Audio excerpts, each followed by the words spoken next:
Hey, watch this video till the end, or I'll hurt you. I don't really know how you're on the other side of the screen, but I'm crafty. I will find a way. Fear me. I am so sorry. You probably spent the last few seconds terrified out of your mind. I know I strike fear into the hearts of men, even brave men. But this is actually on topic for this video. I had to start off dangerous and intimidating because it has a point. Because I want to talk about a story called The Companionship of the Cat and the Mouse. If you know, you know. In my very biased personal opinion, this is one of the most important fairy tales for any person to read. It's also one not a lot of people have read. Go figure.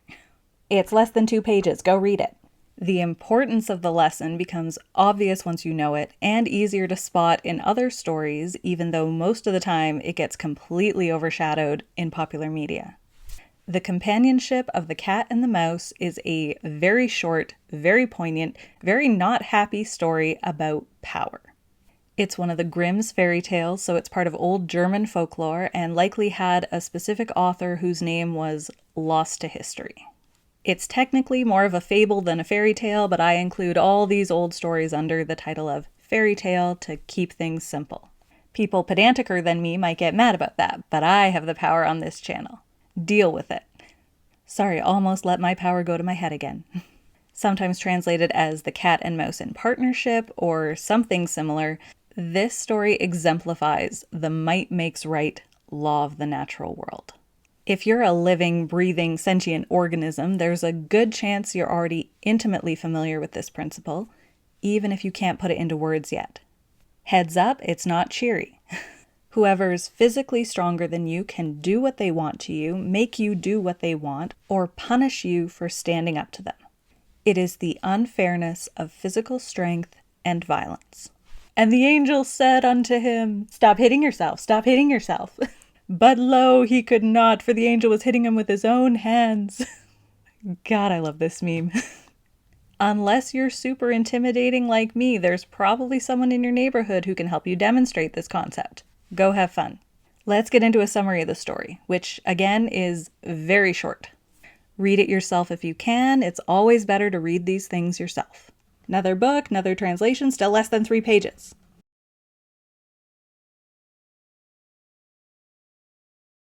A cat convinces a mouse that he cares about her. He flatters her until she trusts him, and they move in together. They take care of a household together. Thinking ahead, they know they'll need supplies for winter, so they buy a jar of fat. Tough times. They hide the jar of fat in a church and agree not to touch it until the middle of winter when they really need it. So they leave it in the church. But before winter even hits, the cat wants some of the fat. So on 3 separate occasions, the cat lies to the mouse so he can sneak out and eat some of the fat. He tells her he's being named godfather to his family's new kittens and goes to visit them one by one. And with each time he comes back, he tells the mouse that his godchildren are named Skin Off, Half Gone, and then All Gone. Suspicious names that coincide with his stages of thievery. Eventually winter hits, and they do need the jar of fat for survival. They go to the church, and the already suspicious mouse confirms that the fat is all gone. She knows the cat ate it because of his lazy lies and suspicious behavior. The mouse confronts the cat about breaking the terms of the deal. The cat eats the mouse because he can. The end. There's a few main themes that come up in this story. Some people will lie to manipulate others, get ahead, do what they want, take only for themselves, and not even feel guilty about it. And some of those people will get away with it all. The cat shows he's not really concerned about getting caught when he uses obviously fake names for the kittens. It's not that he can't think on the spot 3 times in a row. He's not caught off guard and can't come up with a better lie. He just doesn't care.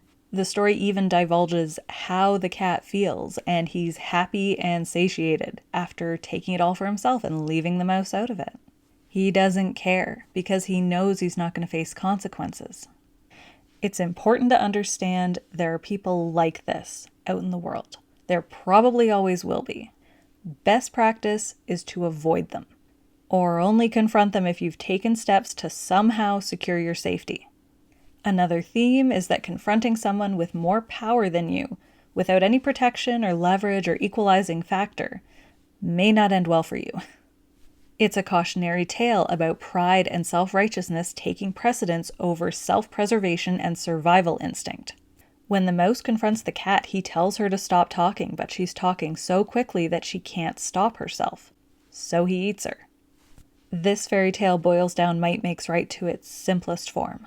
It doesn't matter if you're in the right, it matters if the person in the wrong has sharper teeth than you. Speaking up to someone with the ability to hurt you can be dangerous. Sometimes it's not brave. Sometimes it's stupid. Sometimes there's nothing you can do. You just have to accept what happens to save your life or at least not make things worse. It's unfair, but it's how existence works. Welcome to reality. Sometimes it sucks. Now let's take a look at how this plays out in the natural world and what stories do with it, to either highlight it or minimize it.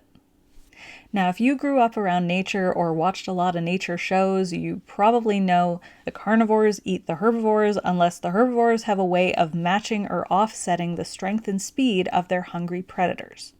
Don't make a university campus joke. Don't make a university campus joke.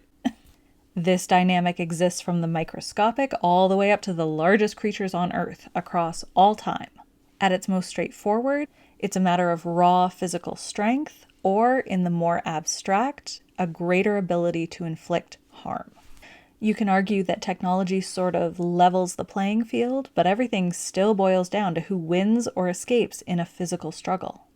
Whoever's mightier gets their way unless their power can be offset by other means. Might makes right is a concept that gets included in a lot of stories, but when good triumphs over evil in the end, it gets severely undermined because we notice it when we don't like it.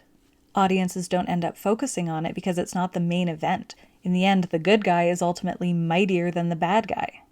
And stories where the bad guy wins, well, a lot of people don't like those. It is not a happy topic. It is not a happy way to end a story.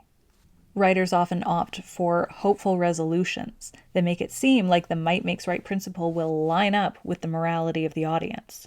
Villains ruling by fear and violence are often taken down by great heroes who are using fear and violence. We don't mind the might makes right principle as long as we morally agree with the outcome. Yeah, you thought this was simple? You thought this was a clear-cut, one-dimensional topic? No. Everything is more complicated than first glance. You don't get any automatic moral high ground for supporting or challenging might makes right.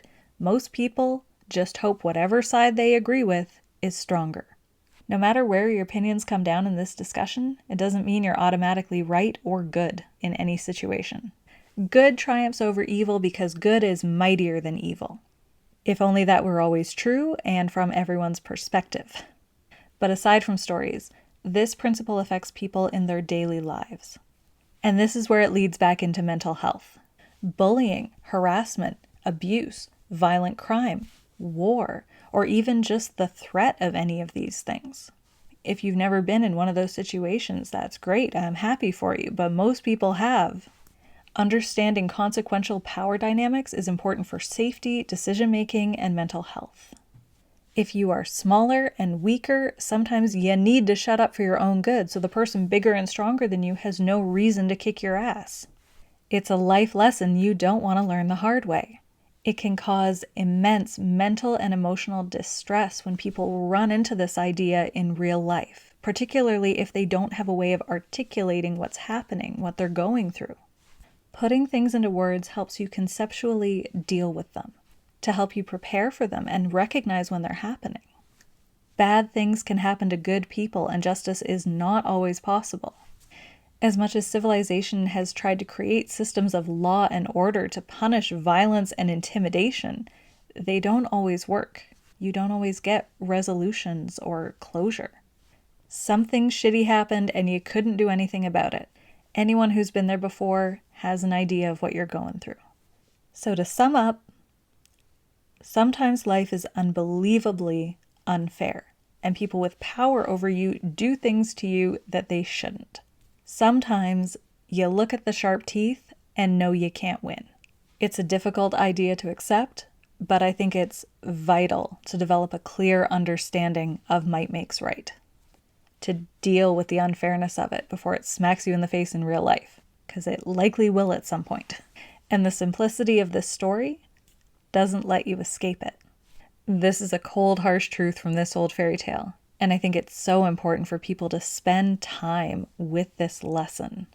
And why wouldn't you? This is a great conversation topic for your next party.